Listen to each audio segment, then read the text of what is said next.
নমস্কার দর্শকবৃন্দ। কয়েকদিন আগে একজন ভদ্রলোক আমার চেম্বারে এসেছিলেন এবং তার মুখে স্পষ্ট উদ্বেগ ছিল, হতাশা ছিল, চিন্তা ছিল, টেনশন ছিল। তিনি আমার কাছে যখন এলেন, তিনি তার প্রবলেমের কথা আমাকে জানালেন। তিনি বললেন যে ডাক্তারবাবু, আমার অন্ডকোষের পাশে ছোট আকারে কয়েকটা গুটি হয়েছে। এটা কি টিউমার? এটা কি ক্যান্সার?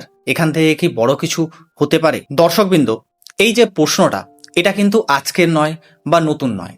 পুরুষ মানুষের জীবনে কোনো না কোনো সময়ে তিনি কিন্তু তার অন্ডকোষের আশেপাশে মাঝারি আকারের ছোট বড় অনেকগুলো গুটি অনুভব করতে পারেন। তারপরে তিনি ভয়ে, হতাশায়, দুশ্চিন্তায়, টেনশানে শুরু করেন গুগল সার্চ। অনেক সময় এই গুগল কি করে, আপনার মধ্যে ভয়ের যে পাহাড় সেটা তৈরি করে দেয়। কেউ ভাবেন যে এটা ক্যান্সার হয়েছে, কেউ ভাবেন যে এটা খুব বড় আকারের সমস্যাজনিত টিউমার, যা কিনা অপারেশন করতেই হবে। কেউ ভাবেন যে আমার তো গুটি আকারের টিউমার হয়েছে, আমি জীবনও বাবা হতে পারবো তো।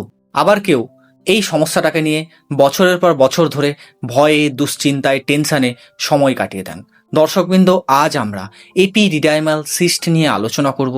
এটা কেন হয়, কাদের ক্ষেত্রে এই সমস্যাটা হয়, কিভাবে আপনি এটাকে শনাক্ত করতে পারবেন, কখন এটা বিপজ্জনক হতে পারে, এবং তার সাথে সাথে আমরা আলোচনা করব কিছু লক্ষণ ভিত্তিক হোমিওপ্যাথিক ঔষধ। দর্শকবৃন্দ, আজকের এই ভিডিওটা প্রচুর পরিমাণে ইনফরমেটিভ হতে চলেছে এবং ভিডিওটা আপনি শেষ পর্যন্ত দেখতে থাকুন, কারণ এই ভিডিওটা আপনার মনের ভিতরে যে ভয়, আপনার মনের ভিতরে যে দুশ্চিন্তা, সেটা সম্পূর্ণরূপে দূর করে দেবে। দর্শকবৃন্দ, পুরুষদের অন্ডকোষে শুক্রাণু তৈরি হয়, কিন্তু তৈরি হওয়ার পরেই যে সে তার কাজ করতে পারবে বা সে পূর্ণাঙ্গ হয়ে যাবে তা কিন্তু নয়। তার পূর্ণাঙ্গ হতে গেলে বা অ্যাডাল্ট হতে গেলে তার একটা জায়গার দরকার পড়ে, যা কিনা এপিডিডাইমিস নামে আমাদের কাছে পরিচিত, এবং এটাকে বলা হয় শুক্রাণু প্রশিক্ষণ কেন্দ্র। অন্ডকোষের পেছন দিকে সরু আকারের একটা নল থাকে, সেখানটার মধ্যে শুক্রাণুগুলো পরিণত হয় এবং স্বাভাবিক আকারেই সব কিছু চলতে থাকে। এতে আমরা কোনো কিছু ফোলা হলে তার কিন্তু টের পায় না। কিন্তু যদি দেখা যাচ্ছে যে এপিডিডাইমিসের যে জায়গাটা, সেখানটায় অর্থাৎ অন্ডকোষের যে পেছন দিকে সরু নলটা আছে, সেইখানটায় যদি কোনো কারণে তরল জমা হয়ে একটা টিউমারের আকার নেয়, তখন আমরা সেটাকে বলি এপিডিডাইমাল সিস্ট। এবার আপনাদের অনেকেরই মনে কোশ্চেন হতে পারে বা প্রশ্ন হতে পারে, তাহলে ডাক্তারবাবু, এই সিস্টটা কি ক্যান্সার? আমার কথা হলো, এই সিস্টটা কিন্তু ক্যান্সার নয়। তার কারণটা হলো, এটা একটা তরল ভর্তি থলি। এটা বছরের পর বছর অনেক রোগীরা আছেন যারা এটাকে নিয়ে বেঁচে থাকেন এবং সুস্থ অবস্থায় থাকেন। আবার অনেকেই আছেন যারা কিনা এ ধরনের সিস্ট আছে কিনা তিনি কিন্তু বুঝতে পারেন না। কখন বোঝেন? যখন এই তরল ভর্তি থলিটা ধীরে ধীরে বড় হয় এবং তখন তিনি বুঝতে পারেন যে তার এপিডিডাইমাল সিস্ট হয়েছে। অধিকাংশ ক্ষেত্রে বা বেশিরভাগ ক্ষেত্রে এপিডিডাইমাল সিস্ট কখনোই ক্যান্সারে রূপান্তরিত হয় না। এবার আপনাদের অনেকেরই মনে কোশ্চেন হতে পারে যে ডাক্তারবাবু, তাহলে সিস্ট হয় কেন? সিস্ট হওয়ার বিভিন্ন রকম কারণ রয়েছে। যেমন ধরুন, আপনি খেলাধুলা করছেন বা আপনি ক্রিকেট খেলছেন, ফুটবল খেলছেন, কোনো কারণবশত আপনার অন্ডকোষে আঘাত লাগলো, চোট লাগলো, তাহলে সেখান থেকে আপনার কিন্তু সিস্টের সমস্যা হতে পারে। অনেক সময় দেখা যায় যে আপনার শুক্রাশয়ে বা অন্ডকোষে কোনো একটা ইনফেকশন হলো, সংক্রমণ হলো, সেখান থেকে আপনার সিস্ট হতে পারে।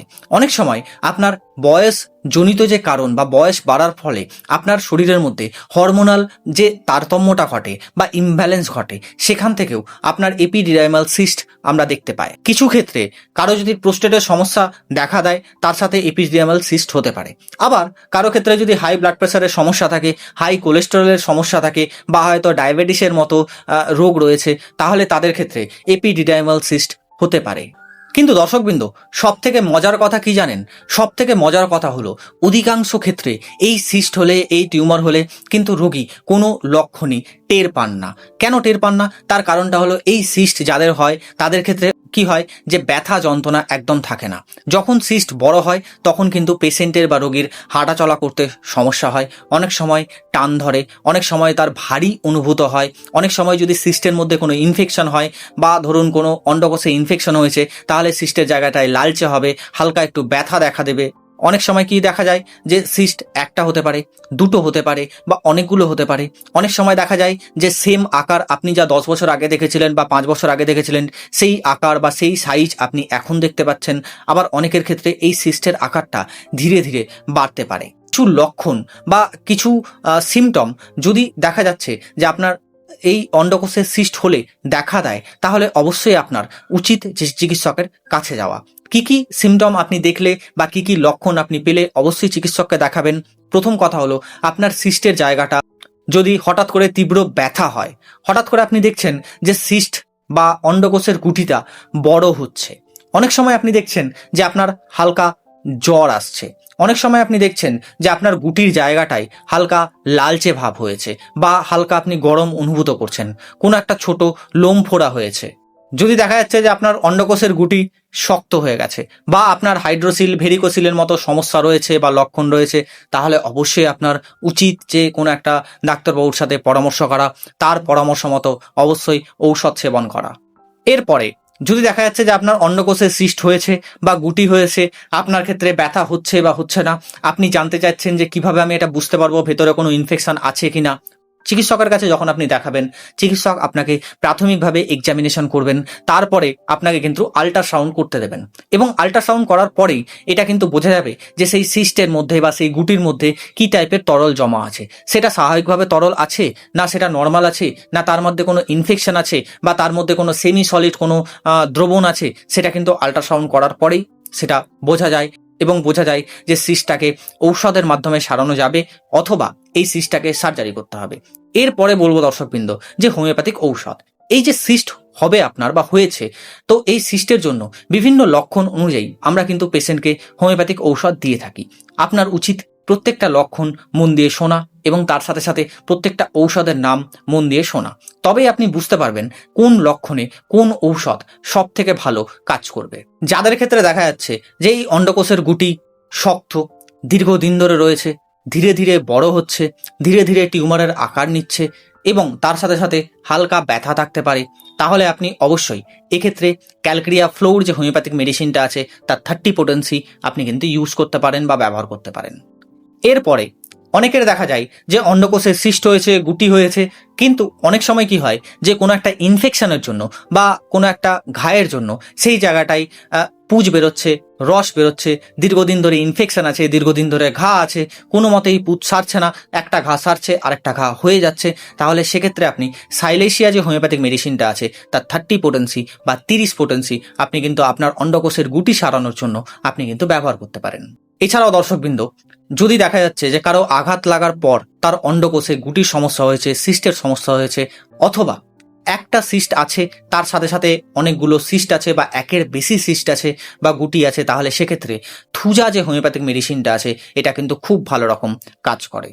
এরপরে বলবো দর্শকবৃন্দ, যাদের ক্ষেত্রে অন্ডকোষে গুটি রয়েছে এবং তার সাথে সাথে তার একটা কোনো গ্ল্যান্ড ফুলে যাচ্ছে, অর্থাৎ তার পুচকির গ্ল্যান্ড ফুলতে পারে, তার বগলের গ্ল্যান্ড ফুলতে পারে, এছাড়াও তার লিম্ফ গ্ল্যান্ড ফুলতে পারে বা কোনো একটা গ্ল্যান্ড ফোলার জন্য তার গুটির সমস্যা হয়েছে, এপিডিডাইমাস সিস্টের সমস্যা হয়েছে, তাহলে সেক্ষেত্রে কোনিয়াম ম্যাক যে হোমিওপ্যাথিক মেডিসিনটা আছে তার 30 পোটেন্সি কিন্তু দর্শকবৃন্দ খুব ভালো রকম কাজ করে।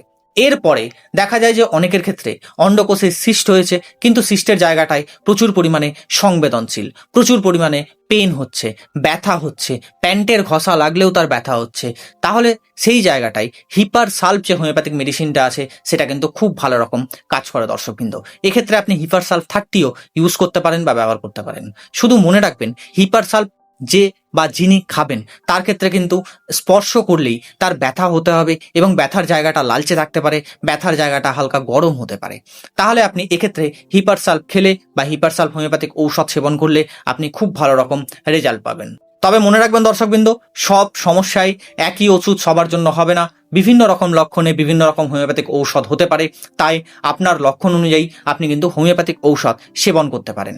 আজ আমি যে ঔষধগুলো আলোচনা করলাম সেই ঔষধগুলোই কিন্তু মেনলি এপিডিডাইমাল সিস্টে সব থেকে বেশি ব্যবহার করা হয়। এরপরে বলবো দর্শকবৃন্দ যে আপনারা ঔষধ কিভাবে ডোজ হিসাবে সেবন করবেন।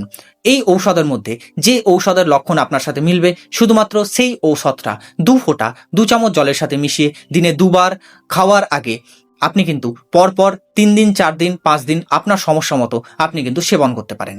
যদি আপনি ভালো থাকেন তাহলে আপনি 7 দিন গ্যাপ দিয়ে আবার আপনি 5 দিন সেবন করতে পারেন। এতে দেখবেন যে আপনার যা সমস্যা সেটা কিন্তু ধীরে ধীরে কমতে থাকবে। এরপরে যদি আপনার ক্ষেত্রে হাই পোটেন্সি লাগে বা হয়তো 30 পোটেন্সি আপনি আবার কন্টিনিউ করতে চাইছেন, তাহলে অবশ্যই আপনি কাছের কোনো অভিজ্ঞ চিকিৎসকের কাছে একবার যান, আপনার সমস্যা বলুন, প্রয়োজনে আপনি টেস্ট করান, তারপরে আপনি আবার ঔষধ সেবন করা স্টার্ট করুন। সবশেষে একটাই কথা মনে রাখবেন, অন্ডকোষের পাশে গুটি হওয়া মানে সবসময় সেটা ক্যান্সার হবে তা কিন্তু নয়। এটা সবসময় একটা সিম্পল একটা সিস্ট হতে পারে, একটা টিউমার হতে পারে, যা আপনার বছরের পর বছর রয়ে গেলেও কোনো রকম কোনো সমস্যা হবে না। তবে এই রোগটাকে বা এই সমস্যাটাকে আপনি বছরের পর বছর নিজের মধ্যে রেখে নিজের মনের মধ্যে বিভিন্ন রকমের দুশ্চিন্তা ভয় ঢুকিয়ে রেখে চুপ করে থাকবেন না। আবার আপনি ইন্টারনেট দেখে বা গুগল দেখে বা ইউটিউব দেখে নিজের রোগ নিজেই কিন্তু নির্ণয় করতে যাবেন না। প্রয়োজনে চিকিৎসা নিন, প্রয়োজনে চিকিৎসকের কাছে যান, চিকিৎসকের পরামর্শ মতো ঔষধ খান, কিছু টেস্ট করান, তাহলে আপনি অবশ্যই দেখবেন আপনার যা সমস্যা সেটা কিন্তু ধীরে ধীরে কমতে থাকবে এবং আপনার ক্ষেত্রে আপনার একটা সঠিক সিদ্ধান্ত আপনার কিন্তু ভবিষ্যতের দুশ্চিন্তা দূর করতে পারে। আশা করব দর্শকবৃন্দ আজকের যে ভিডিও, আজকের যে আলোচনা আপনার খুব ভালো লেগেছে এবং উপকারে এসছে। যদি ভালো লাগে বা উপকারে আসে অবশ্যই ভিডিওটা লাইক, কমেন্ট এবং শেয়ার করবেন। যদি আপনি এই চ্যানেলে নতুন হন অবশ্যই চ্যানেলটা সাবস্ক্রাইব করে পাশে থাকা বেল আইকনটা প্রেস করে দেবেন, যাতে কিনা যখনই আমি এরকম ইনফরমেটিভ কিছু আপলোড দেবো তখনই যেন আপনার কাছে দ্রুতই নোটিফিকেশনটা পৌঁছে যায়। আর সাথে সাথে আপনি যদি এই ভিডিও থেকে উপকার পেয়ে থাকেন বা আমার কথা যদি আপনার ভালো লেগে থাকে অবশ্যই আপনি এই ভিডিও ডেসক্রিপশনে দেওয়া লিঙ্কে গিয়ে গুগল রিভিউয়ে আপনি কিন্তু আপনার মতামত জানাতে পারেন। যারা আমার কাছ থেকে পেড কনসালটেশন নিতে চান তারা এই ভিডিও ডেসক্রিপশনে দেওয়া নাম্বারে গিয়ে যোগাযোগ করতে পারেন এবং আপনার সময় মতো আপনি আপনার পেড কনসালটেশন নিতে পারেন। ভালো থাকুন, সুস্থ থাকুন, দেখতে থাকুন ইয়োগমিও চ্যানেল। দেখা হবে আবার নেক্সট কোনো আলোচনায় বা নেক্সট কোনো টপিকে। আজকের মতো ধন্যবাদ, নমস্কার।